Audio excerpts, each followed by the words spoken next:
सभी को मेरा नमस्कार।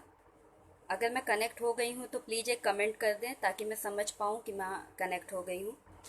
जी धन्यवाद रणविजय राव जी, आपका बहुत बहुत धन्यवाद। जी आप सभी को मेरा नमस्कार। जी धन्यवाद सर। और अनुरागी सर को मेरा बहुत बहुत धन्यवाद, नमस्कार। आपने ये मंच हमें दिया, तो आप लोगों से इजाज़त चाहूँगी कि मैं कविता शुरू करूँ। सबसे पहले तो मैं ये कहना चाहूँगी, इस ये जो हमें मंच दिया गया है, इस मंच के ऊपर ही कुछ पहले कहना चाहूँगी, क्योंकि ये मंच ऐसा है जहाँ पे हम अपनी हर बात कह सकते हैं। और जब भी कवियों को, लेखकों को ये मंच दिया गया है, वो स्वतंत्रता से अपनी बातों को रखे हैं और उससे समाज का लाभ ही हुआ है। अगर मंच प्रदान करने की प्रक्रिया सोचे तो आधुनिक युग की अगर बात करें तो भारतेंदु जी जब आए थे, तो भारतेंदु जी को जब यह मंच मिला, उसके बाद जो हमारे समाज का भला हुआ और हिंदी साहित्य के रूप में जो आज है, उसका योगदान हम सभी को ही देख सकते हैं और वो अनवरत रूप से आज भी चलता जा रहा है। और कहीं ना कहीं इस मंच का उसमें बहुत बड़ा योगदान है, क्योंकि पहले लोग पढ़े लिखे नहीं होते थे और इस मंच के द्वारा ही उन्हें जो बता दिया गया, जो समझा दिया गया, तो वो धीरे धीरे जागरूक हुए। तो अब पढ़े लिखे, पहले के ज़माने में बिना पढ़े लिखे लोगों को और उनके अंदर जागरूकता प्रदान करने के लिए इस मंच ने बहुत महत्वपूर्ण योगदान दिया है। तो सबसे पहले अगर मेरी कविता है तो इस मंच को केंद्र में रखकर ही लिखी गई है। तो मैं शुरू करती हूँ। मेरी कविता का शीर्षक है कवियों की जात। यही वह दर है, यही वह दर है जहाँ मेरे माथे पर दम घुटने का पसीना नहीं। यही वह दर है जहाँ मेरे माथे पर दम घुटने का पसीना नहीं। क्योंकि मैं जो नहीं कह पाती, क्योंकि जो मैं नहीं कह पाते मुझ में दफन हो जाते हैं कहीं। कुछ ज्यादा तो नहीं, पर सीने में एक घाव बन जाता है कहीं। मित्रों, हम जब भी अपनी बातों को नहीं कह पाते हैं तो उस समय तो हम चुप हो जाते हैं, लेकिन वो बातें हमारे अंदर जब दफन हो जाती है तो ऐसा नहीं है कि वो कोई प्रभाव नहीं डालती है, उससे बहुत बड़ा प्रभाव हमारे अंदर होता है। और वो प्रभाव इतना अधिक होता है कि वो धीरे धीरे घाव का रूप ले लेता है। किंतु यह मंच अगर किसी को प्रदान हो गया तो इस मंच की खासियत सबसे बड़ी यह है कि यहाँ पे किसी तरह का भेदभाव नहीं है। हर कोई, हर कवि, हर लेखक का सम्मान यहाँ पे समानता के आधार पर होता है। यहाँ पे आप किसी जाति, धर्म, लिंग आदि अवयवों से बाधित नहीं होते हैं। आप कह सकते हैं कि मंच एक सफेद रंग की तरह है जिसमें हर रंग चढ़ जाता है। तो इसीलिए मैंने कहा है कि यही वह दर है जहां मेरे माथे पर दम घुटने का पसीना नहीं। क्योंकि मैं जो नहीं कह पाती वह मुझ में दफन हो जाते हैं कहीं। कुछ ज्यादा तो नहीं, पर सीने में एक घाव बन जाता है कहीं। जी धन्यवाद रणविजय जी। अब सुनिएगा ये मंच से हमें क्या क्या लाभ मिलता है। हमें तो मिलता ही है, साथ में हमारे द्वारा समाज को भी मिलता है। तो अब चूंकि ये हमारा दायित्व हो जाता है कि हम इस मंच का उपयोग कर रहे हैं, तो ऐसी बातों को समाज के सामने रखें जिससे आने वाली पीढ़ी में समानता का आधार ही व्याप्त हो। ये नहीं कि वो भी किसी कुप्रथा या फिर कुंठित विचारधारा से ग्रसित हो जाएं। अतः हमें अपने महत्व को सबसे पहले समझना है कि हम अपने समाज को क्या दे के जा रहे हैं, क्योंकि हमारा लिखा जब छप जाता है तो वह सदियों के लिए एकत्र हो जाता है। तो देखें, आगे लिखा है, किंतु आजाद हूं मैं यहाँ, किंतु आजाद हूं मैं यहाँ, स्वागत होता है मेरे प्रत्येक शब्दों का, विचारों का और मेरी भावनाओं का। किंतु आजाद हूं मैं यहाँ, स्वागत होता है मेरे प्रत्येक शब्दों का, विचारों का और मेरी भावनाओं का, क्योंकि मंच मुझे मिला है समानता का। ना हिंदू है यहाँ कोई, ना मैं जात की मुसलमान हूँ। ना हिंदू है यहाँ कोई, ना मैं जात की मुसलमान हूँ। यहाँ तो कवियों की जात है, मैं ऐसे दर पर आई हूँ। तो देखिए, मैं यहाँ यह कहना चाहती हूँ कि हम कवियों की, हम लेखकों की कोई जात नहीं है। हम लोग सबसे पहले एक लेखक हैं, एक कवि हैं। उसके बाद आप जो माने, आप किस धर्म से हैं, किस धर्म को मानते हैं, वो सब बातें बाद की हैं।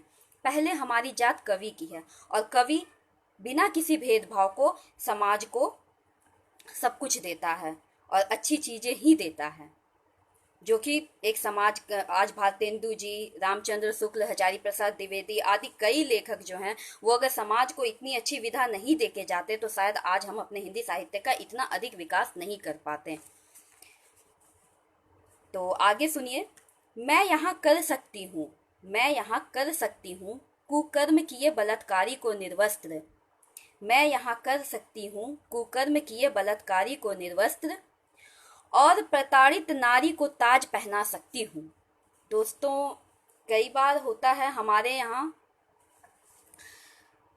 हम अपने हाँ, लोकतंत्र का जी, समानता तो लोकतंत्र का आधार है सर, लेकिन कई बार होता है कि हम, जिसके साथ बुरा हुआ है, और अगर किसी महिला का, जो महिलाएं रेप से, बलात्कार से पीड़ित हो जाती हैं, कई बार उनको सम्मान नहीं मिल पाता है और कई बार उनके साथ न्याय नहीं हो पाता है, सिर्फ इसलिए कि जो दोषी है वो या तो किसी बड़े घर का है, या फिर कि उसकी पहुंच अच्छी है, राजनीतिक पहुंच अच्छी है। हर कोई के साथ ऐसा नहीं होता है। मैं ये नहीं कहना चाहती कि 100% लोगों के साथ ऐसा होता है, किंतु कुछ प्रतिशत लोगों के साथ ऐसा होता है कि उनको न्याय नहीं मिल पाता है। लेकिन अगर हम कवि चाहें या हम लेखक चाहें तो अपने कर्तव्य का निर्वहन करते हुए वैसे उन बलात्कारी को हम समाज के सामने खड़ा कर सकते हैं। तो यहाँ पे इसीलिए मैंने लिखा है, मैं यहाँ कर सकती हूँ कुकर्म किए बलात्कारी को निर्वस्त्र, और प्रताड़ित नारी को ताज पहना सकती हूँ। दहेज की आग में, दहेज की आग में जिसकी बेटी की एक नारी ने ही की हत्या, दहेज की आग में जिसकी बेटी की एक नारी ने ही की हत्या, उस पिता के आंसू पोंछ सकती हूँ। आपको भी पता है दहेज से आज हमारा समाज कितना ग्रसित है। इस दहेज से हम और आप कहीं ना कहीं अछूते नहीं रहे हैं, और ये हमारे समाज में नहीं, पीढ़ियों तक हमारे अंदर लगता है मुझे कि घर कर चुका है, क्योंकि हम इसे मिटाने के लिए, चाहे हम कितने भी प्रबुद्ध हो जाएं, किंतु हम दहेज को नकार नहीं पा रहे हैं। चाहे मैं रहूं या कोई और रहे, मैं जब जाऊंगी कहीं तो मैं सोचूंगी मुझसे कोई दहेज ना ले, किंतु जब मेरे ही भाई की शादी होगी तो मैं सोचूंगी कि मैं अच्छे दहेज घर में लाऊं। तो ये दहेज से हम लोग निकल नहीं पा रहे हैं, और इस दहेज का लोभ ही कई बेटियों को आग में ढकेलता है। मौत के मुंह में कई बेटियां आज तक जा चुकी हैं।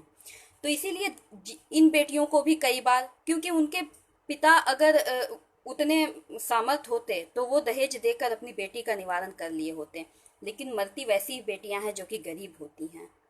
तो वैसे ससुराल वाले जो कि अमीर होते हैं वो तो अपना अपने ऊपर किसी तरह का लांछन लगने नहीं देते हैं और वो बरी हो जाते हैं, अदालत की भाषा में बाइज्जत बरी हो जाते हैं। तो उस पिता के आंसू को भी हम इस मंच पे पोंछ सकते हैं। तो फिर से सुनिएगा, मैं यहाँ कर सकती हूँ कुकर्म किए बलात्कारी को निर्वस्त्र, और प्रताड़ित नारी को ताज पहना सकती हूँ। दहेज की आग में जिसकी बेटी की एक नारी ने ही की हत्या, उस पिता के आंसू पोंछ सकती हूँ। मेरे प्रतिरोध को कोई रोक सकता नहीं, मेरे प्रतिरोध को कोई रोक सकता नहीं। ना पुरुष है यहाँ कोई, ना मैं स्त्री जात हूँ। मैंने पहले ही कहा है दोस्तों कि जो कवि होते हैं, जो लेखक होते हैं, उनका जात लिंग बाद में होता है, पहले वो एक कवि हैं और वो उस कर्तव्य का निर्वहन करें।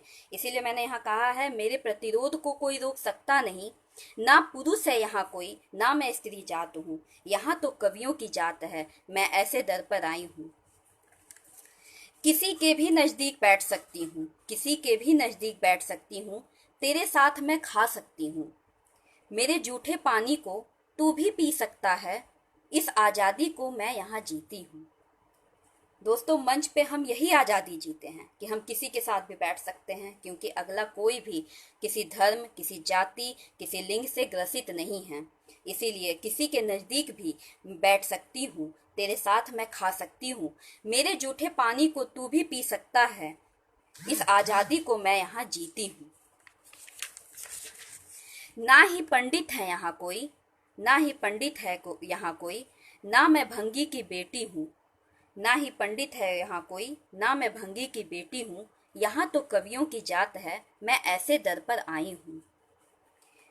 यह दर तो मंदिर से भी बड़ा, यह दर तो मंदिर से भी बड़ा, हमारे लिए वही दर बड़ा होना चाहिए, हमें उसी की पूजा करनी चाहिए जहाँ पे हमें समानता मिले। जहाँ पे हमें समानता नहीं मिले वो हमारे लिए कोई महत्व नहीं रखता है। तो यह दर मंदिर से भी बड़ा, मस्जिद की क्या विसात है, यह दर तो मंदिर से भी बड़ा, मस्जिद की क्या विसात है, चर्च का घंटा नहीं बजता यहाँ, चर्च का घंटा नहीं बजता यहाँ, ना ही गुरुद्वारे की अरदास है। मुझे दोजख की आग से यहाँ कोई डरा सकता नहीं, मुझे दोजख की आग से यहाँ कोई डरा सकता नहीं, ना ही मेरे सामने नरक का द्वार है। जी प्रखर जी, सादर जय भीम। सुनिएगा फिर से। यह दर तो मंदिर से भी बड़ा, मस्जिद की क्या विसात है, चर्च का घंटा नहीं बजता यहाँ, ना ही गुरुद्वारे की अरदास है। मुझे दोजख की आग से यहाँ कोई डरा सकता नहीं, ना ही मेरे सामने नरक का द्वार है। इसलिए तो कहती हूँ मैं ऐसे दर पर आई हूँ, इसलिए तो कहती हूँ मैं ऐसे दर पर आई हूँ, जहाँ केवल कवियों की जात है, जहाँ केवल कवियों की जात है।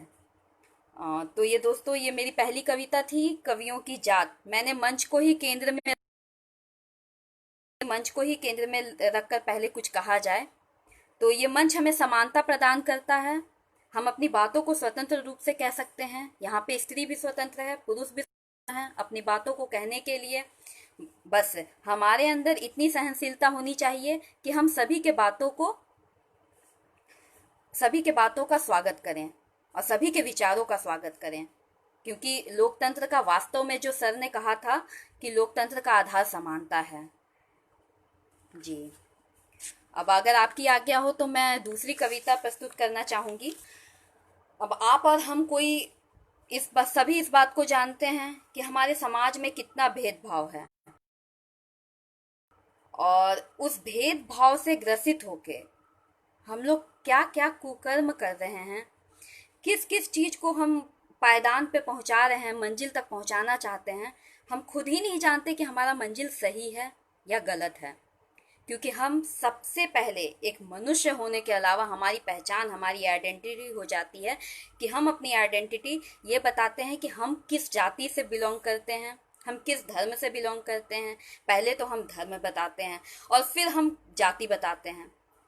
दोस्तों, धर्म की व्याख्या इस रूप में नहीं की गई थी। धर्म की व्याख्या में ये नहीं था कि पूजा पाठ आप करें, आप रोजा नमाज करें। ये धर्म की वास्तविक व्याख्या नहीं थी। हमने इसकी गलत व्याख्या कर दी। पूजा पाठ, नमाज, रोजा, उपवास, इन चीजों को हम धर्म मानने लगे कि जितना अधिक से अधिक हम इन चीजों को करेंगे वो हम कहा जाएगा कि हम धार्मिक हैं।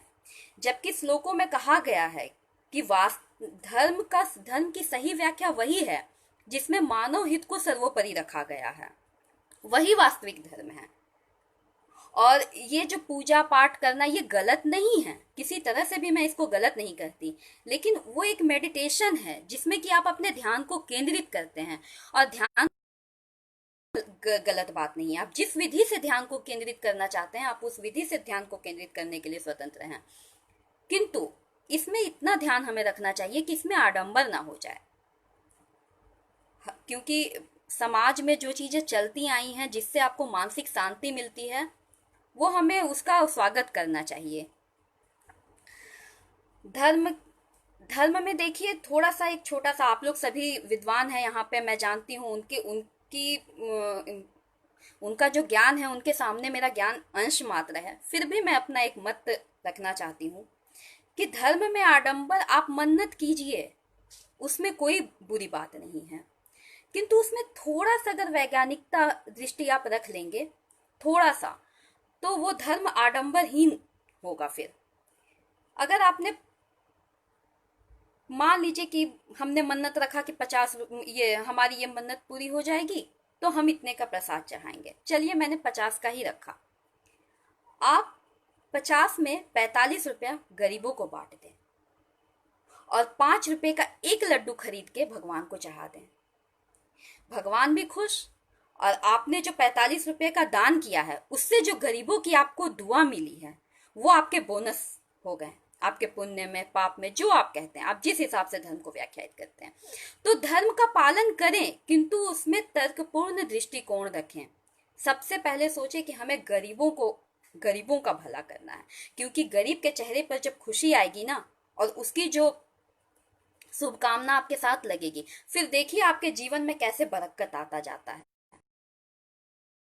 मैं इस कविता में उन्हीं चीजों को ये केंद्र में रखी हूँ कि धर्म में हम असमानता के नाम पर किस तरह से आडंबरपूर्ण जीवन व्यतीत करने के लिए अग्रसर हो चुके हैं।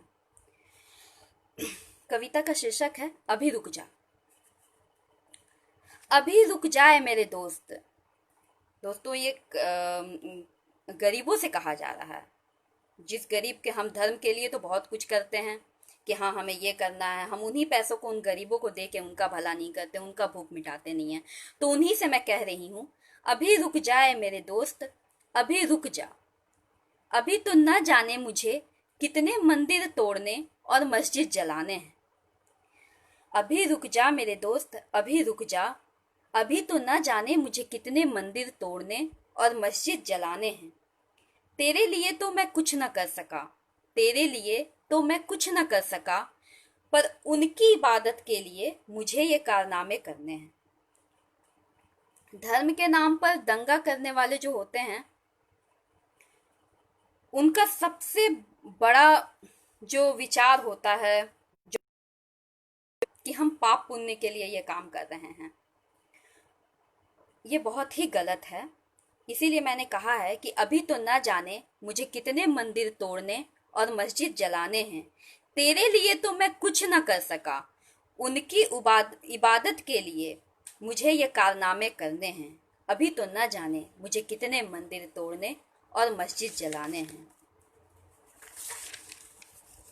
दोस्तों, सभी धर्म, हिंदू, मुस्लिम, सिख, ईसाई, बौद्ध, जैन, आप जितने धर्म है विश्व में, वो सभी धर्म सबसे पहले एक ही बात सिखाते हैं कि आप मानव का भला करें। उसने कोई फर्क नहीं रखा है, उसने देखिए हमें एक जैसा बना के भेजा है, एक ही जैसा। न किसी का नाक कान अलग है। हाँ, अगर किसी का नाक कान अलग है, किसी का वर्ण अलग है, जैसे विदेशों में गोरे वर्ण के होते हैं, तो वो वहां का क्लाइमेट, उसके लिए वहां का जलवायु, हाँ उसके लिए वहां के जलवायु को हम, जी धन्यवाद, धन्यवाद वर्मा जी। हाँ, तो मैं आगे बोलना चाहूंगी। ऊपर वाले ने तो कोई फर्क नहीं रखा, ऊपर वाले ने तो कोई फर्क नहीं रखा, पैदा तो उसने एक जैसा ही किया। तुमने कभी सुन्नत करा के मुझे मुसलमान, तुमने कभी सुन्नत करा के मुझे मुसलमान, तो कभी संस्कार करा के जनेऊ पहनाया। ऊपर वाले ने तो कोई फर्क नहीं रखा, पैदा तो उसने एक जैसा ही किया। तुमने कभी सुन्नत करा के मुझे मुसलमान, तो कभी संस्कार करा के जनेऊ पहनाया। जी राजेश सर जी, स्वागत है आपका, धन्यवाद। एक ही दिन तुमने रामनवमी तो मैंने उर्ष मनाया। अब आप देख लीजिए प्रभु के ऊपर, देख लीजिए कि प्रभु ने हमारे ऊपर, ईश्वर ने दिन, एक ही दिन में कैसे रामनवमी की साइड बैठ जाती है, कैसे ईद की साइड बैठ जाती है, और हम मनाते हैं। तो इन चीजों को जब हम एक साथ मना लेते हैं तो हम उस समय भी तो हम कह सकते हैं कि नहीं कोई बात नहीं, हम नहीं मनाएंगे, क्योंकि इस दिन में तो वो ईद मना रहा है, तो मैं कैसे दुर्गा पूजा मना सकती हूँ। लेकिन हम ऐसा नहीं कहते हैं, हम कहते हैं कि वो अपना ईद मना रहा है, हम अपना दुर्गा पूजा मना रहे हैं। तो ऐसे ही सहनशीलता हम और चीज़ों में क्यों नहीं दिखा देते हैं कि ठीक है ये उसका धर्म है, ये अगर उस चीज़ को एक्सेप्ट कर रहा है तो ये उसके धर्म में है, वो एक्सेप्ट कर रहा है, हमें उसका क्या विरोध करना चाहिए? नहीं करना चाहिए। तो यही मैं लिखी हूँ, एक ही दिन तुमने रामनवमी तो मैंने उर्ष मनाया, जिस दिन तुमने राम की विजय का जश्न मनाया, मैंने तेरे ही गलियों से तजिया निकाला। मैं कहता हूँ अगर हिम्मत है तुझ में, मैं कहता हूँ अगर हिम्मत है तुझ में, तो बंद करा अपनी बीवी के हर महीने खून के लोथड़े।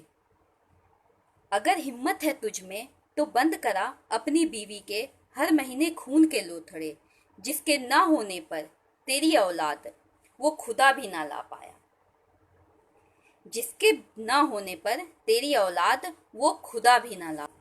उसने फर्क नहीं रखा तुझ में और मुझ में, उसने फर्क नहीं रखा तुझ में और मुझ में, उसे तो छोड़। अब देखिए दोस्तों, यहाँ पे मैं थोड़ा सा, भगवान हैं ठीक है, हम लोग कहते हैं कि ऊपर वाले ने सबको एक जैसा बना के रखा, हम लोगों ने यहाँ पे बांटा, लेकिन धरती पे भी एक लोग ऐसे हैं, या कह सकते हैं कि एक, मैं उनको कुछ कह नहीं सकती, वो धर्म का भेदभाव ही नहीं करते हैं, और वो हैं हमारे देश के जवान।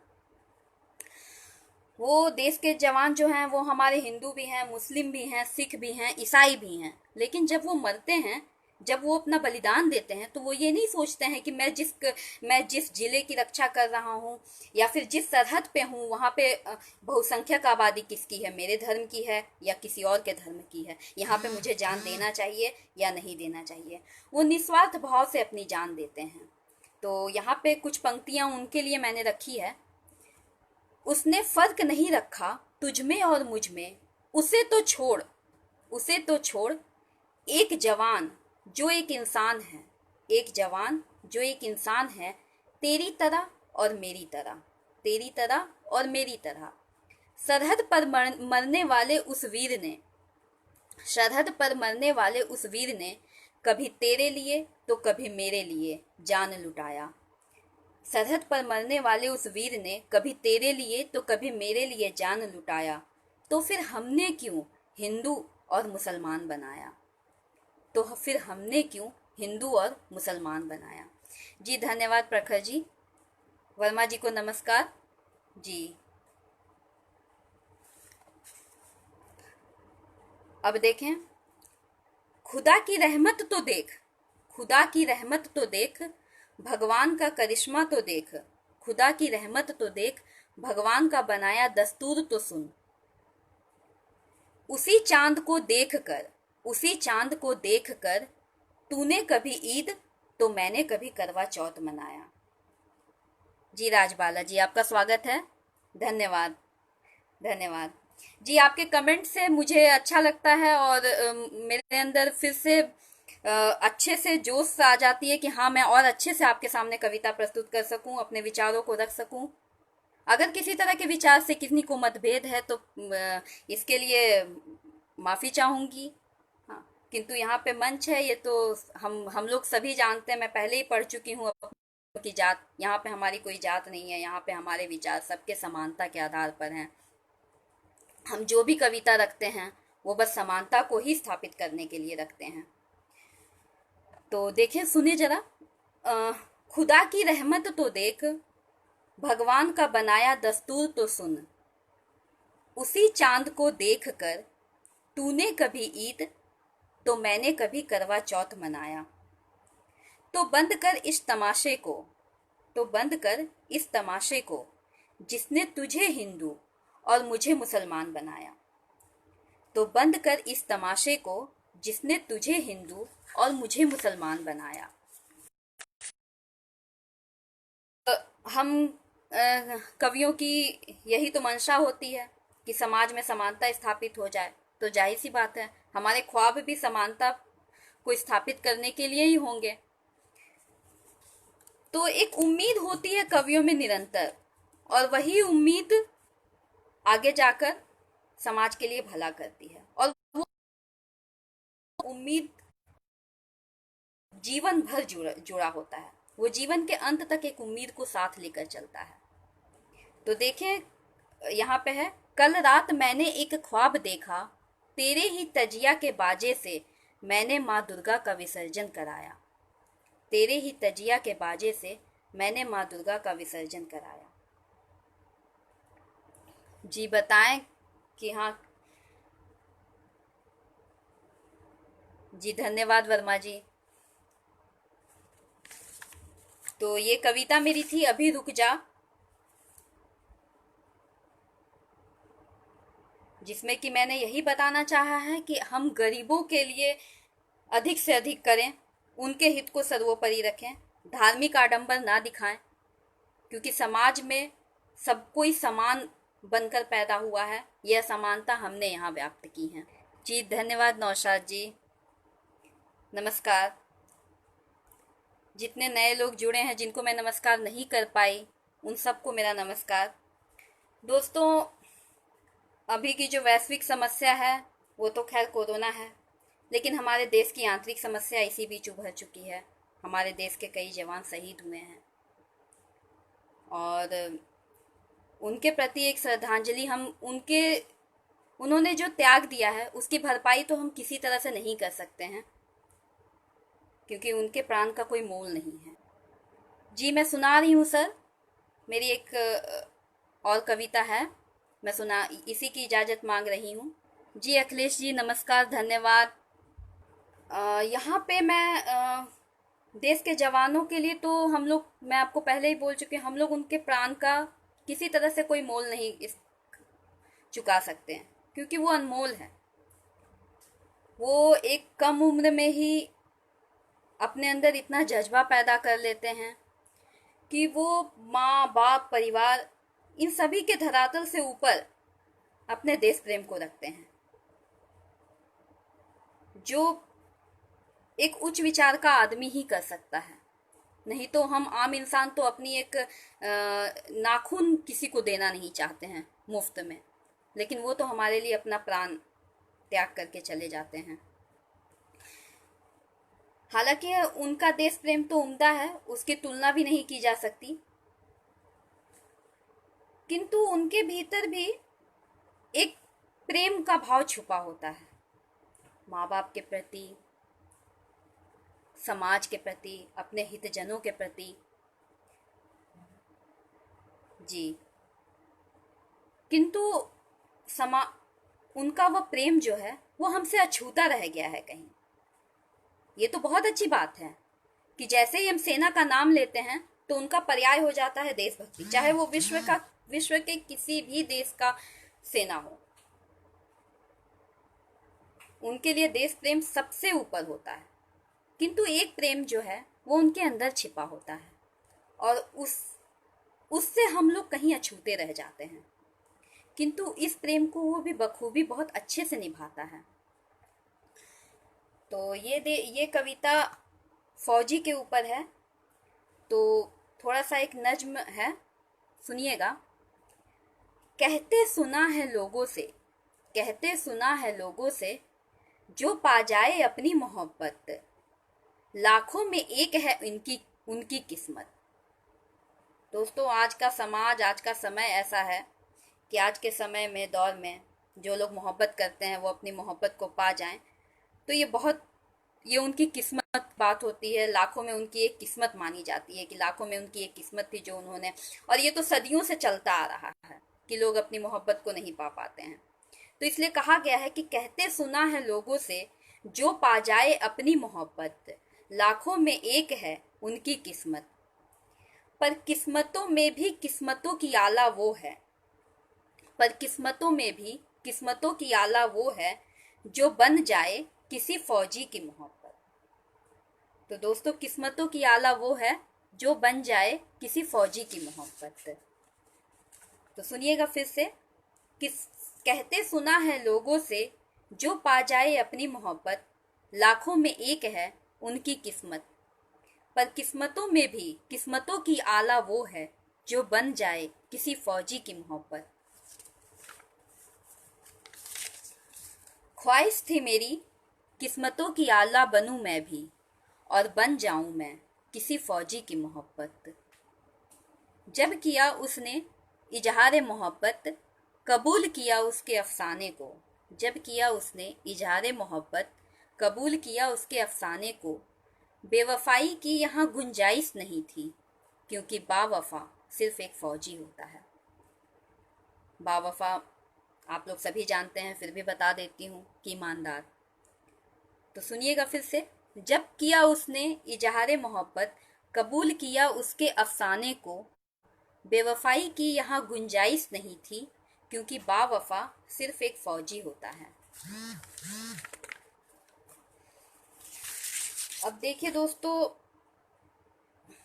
जिस समय में हमारे देश के युवा, जो आम युवा होते हैं, वो अपनी पढ़ाई कर रहे होते हैं। सबका उद्देश्य अलग होता है। किसी को सेना में जाना है, किसी को शिक्षक बनना है, किसी को कुछ करना है।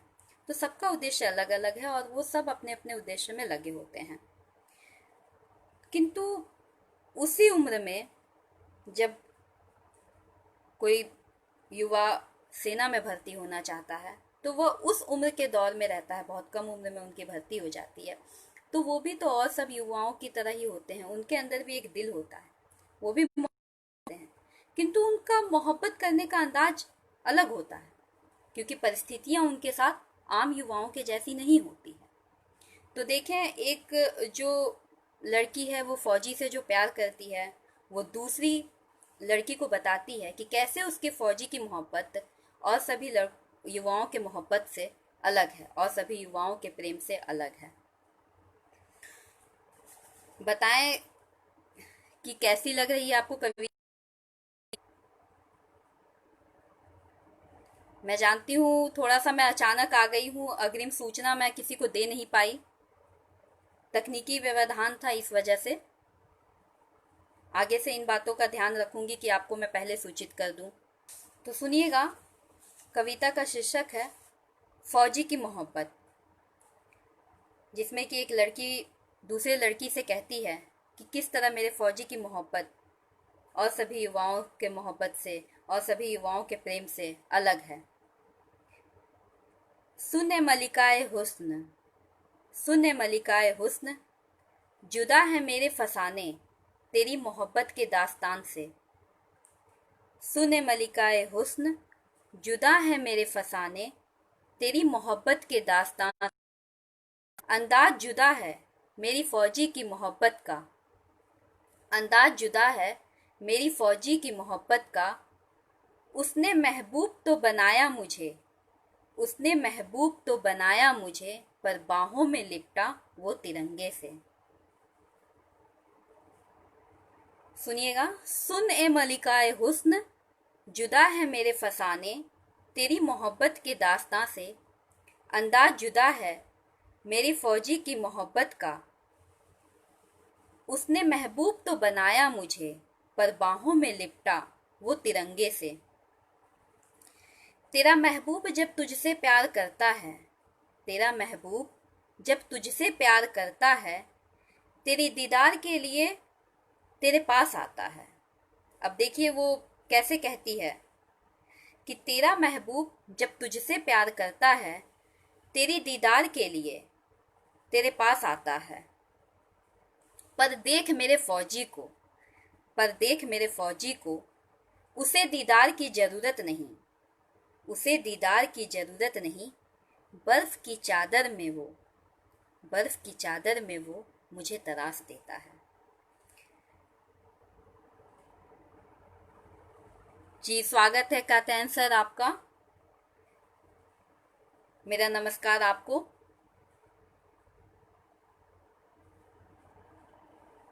सुनिएगा फिर से। तेरा महबूब जब तुझसे प्यार करता है, तेरी दीदार के लिए तेरे पास आता है। पर देख मेरे फौजी को, उसे दीदार की जरूरत नहीं, बर्फ की चादर में वो मुझे तराश देता है।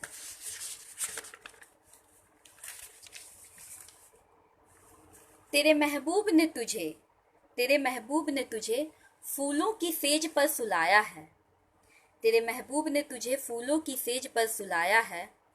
उसने मुझे फूल क्या कांटों से भी नहीं नवाजा है, उसने मुझे फूल क्या कांटों से भी नहीं नवाजा है।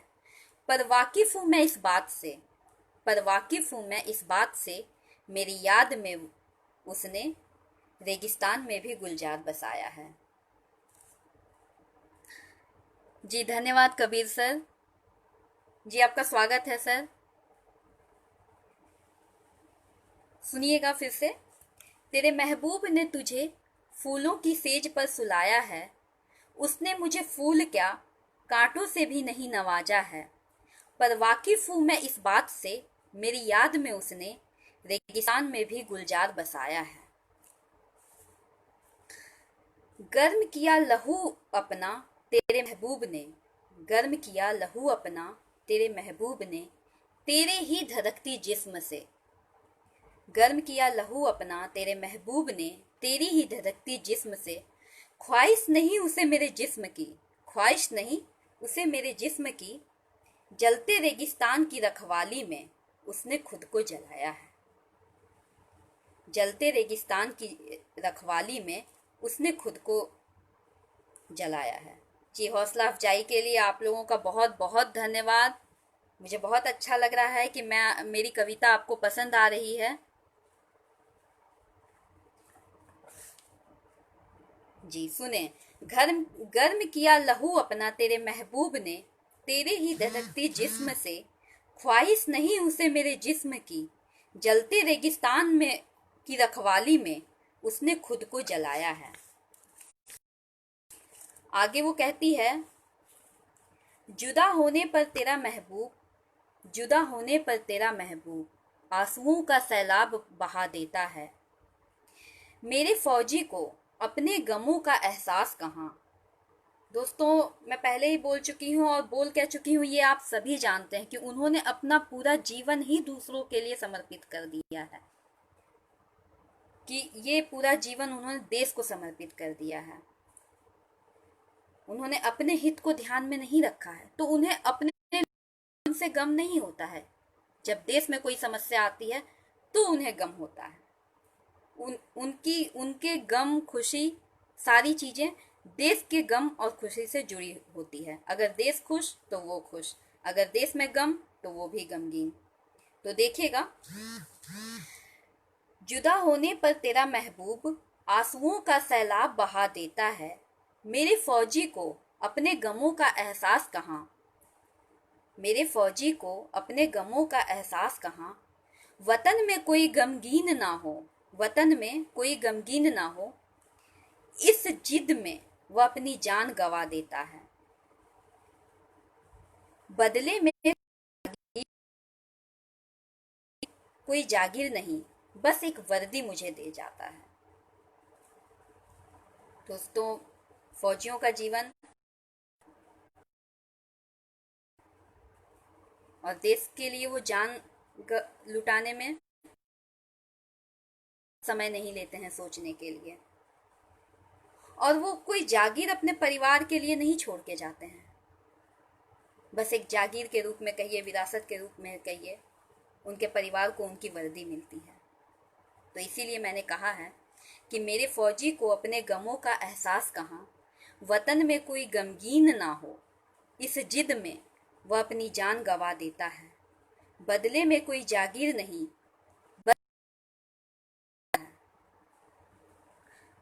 रंग है तेरे महबूब के पास हर तरह के, रंग है महबूब के पास हर तरह। मैं यहाँ देखिए उनका मोहब्बत के अलग हैं, सब कुछ अलग हैं। तो पर्व त्योहार भी वो अलग तरीके से मनाते हैं, उनके लिए कोई इन चीजों से वो ऊपर है। सुनिएगा, रंग है तेरे महबूब के पास हर तरह के, तभी तो होली में वो तुझे रंगीन बना देता है। पर रंग नहीं मेरे फौजी के पास कोई, पर रंग नहीं मेरे फौजी के पास कोई, इसलिए तो वह खुद को ही लाल कर जाता है। एक दिन पूछा था मैंने उससे, अब लड़की कहती है कि मैं उससे एक दिन ये बातें पूछी थी, देखिए क्या पूछी थी। एक दिन पूछा था मैंने उससे, ये कैसा राब्ता है तुम्हें मुझसे, मुझे नहीं मिलता तुम्हारा साथ, ना तुम लाते हो कोई सौगात। फौजी क्या जवाब देता है, सुनिएगा। उसने कहा था, सुनो मेरी जान, अल्फाज अलग है मेरे वादे के, तू यकीनन है मेरी मोहब्बत, पर जिंदगी अपनी नाम किया वतन के। तू यकीनन है मेरी मोहब्बत, पर जिंदगी अपनी नाम किया वतन के।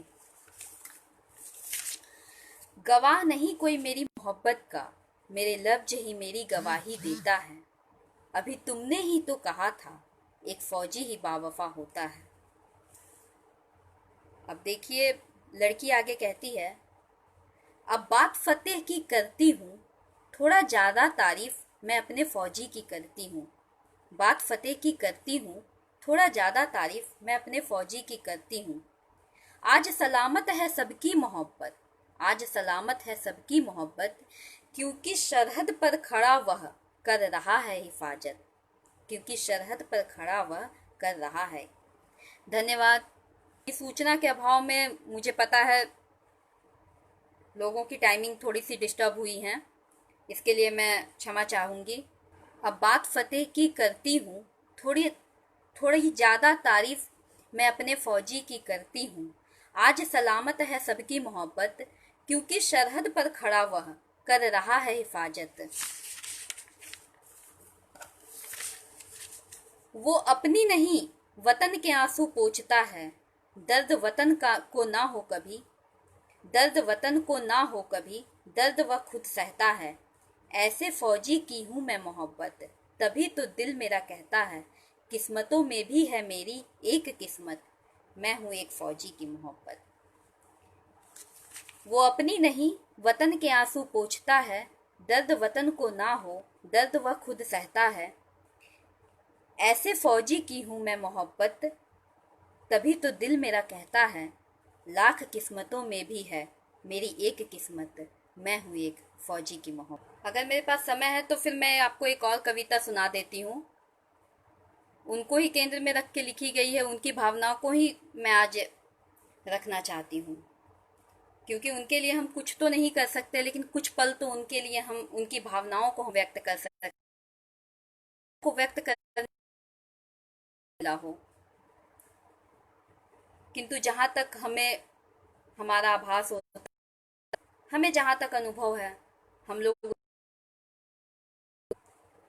जी धन्यवाद भारत प्रखर जी। जी तो आपके लिए एक और कविता है, वर्दी में तस्वीर। कविता का शीर्षक है वर्दी में तस्वीर। मैं उनकी हद तक हो पाई हूँ, लेकिन जहाँ तक मेरा अनुभव कहा, जहाँ तक मुझे अनुभव कोशिश की, स्वागत कीजिएगा। आई थी जब उसकी वर्दी, आई थी जब उसकी वर्दी, लिपट कर रो रहे थे सभी। आई थी जब उसकी वर्दी, लिपट कर रो रहे थे सभी। शायद उसके होने का एहसास था उसमें, शायद उसके होने का एहसास था उसमें, पर मैं न लिपट सकी, क्योंकि गांव से छिपे थे हमारे बीच का प्यार। आई थी जब उसकी वर्दी, लिपट कर, शायद उसके होने का एहसास था उसमें, पर मैं न लिपट सकी, क्योंकि गांव से छिपे थे हमारे बीच का प्यार। दूर खड़ी थी, दूर खड़ी थी, पर आभास हो रहा था, दूर खड़ी थी, पर आभास हो रहा था, वर्दी बुला रही है, सीने में जैसे कुछ छिपा रखा हो, वो देना चाह रही है मुझे। दूर खड़ी थी, पर आभास हो रहा था, वर्दी बुला रही है मुझे, सीने में जैसे कुछ छिपा रखा हो, वो अमानत देना चाह रही है मुझे। वर्दी को हाथ में लिया, वर्दी को हाथ में लिया, तो जब मैंने हाथ में लिया, सीने के पास खून के कुछ धब्बे थे, सीने के पास खून के कुछ धब्बे थे। माथे से लगाते ही लगा, माथे से लगाते ही लगा, जैसे कोई चूमा हो मुझे कोई। एहसास होते ही आंखों से आंसू गिर पड़े। वर्दी को हाथों में लिया, सीने के पास खून के कुछ धब्बे थे। मा, माथे से लगाते ही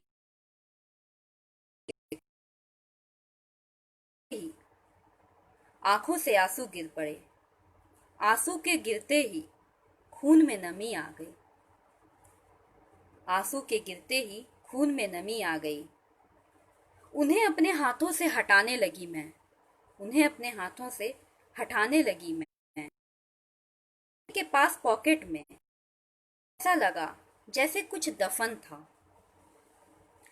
पर निशान पर निशान दफन के कुछ रह गए थे अभी भी, पर निशान दफन के कुछ रह गए थे अभी भी। नजरों से बचाते हुए, नजरों से बचा मैंने पॉकेट में हाथ दिए। नजरों से बचाते हुए मैंने पॉकेट में हाथ दिए। चार तह में किया कागज का एक छोटा सा टुकड़ा था। चार तह में किया सा टुकड़ा था। मैंने खोला उन तहों को। चीख गई मैं उसे देखकर, चीख गई मैं उसे देखकर। से उसने मेरे चेहरे को छुआ हो अंतिम बार, और जा रहा हूं तुम्हें छोड़कर। रखना हमारे प्यार का जान मेरी। भले ही दफन हो जाऊं मैं, भले ही दफन हो जाऊं मैं, पर मेरे दिल को जिंदा रखना। फिर से छुआ हो अंतिम बार और कहा, जा रहा हूं मैं तुम्हें छोड़कर।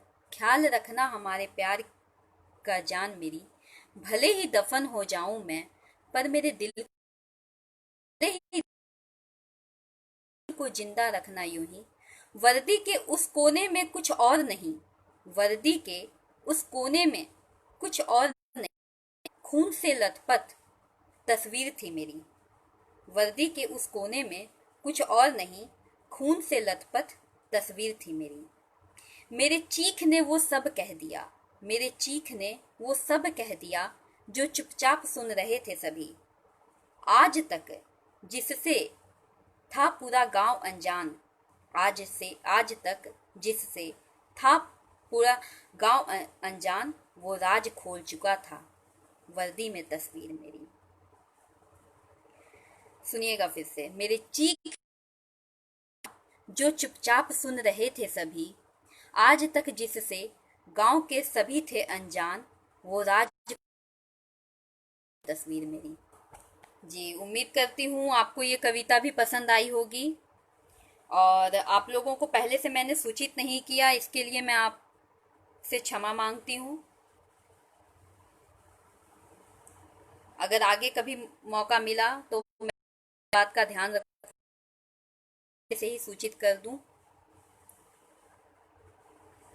और मैं अब अपनी कविता को खत्म करना चाहती हूँ।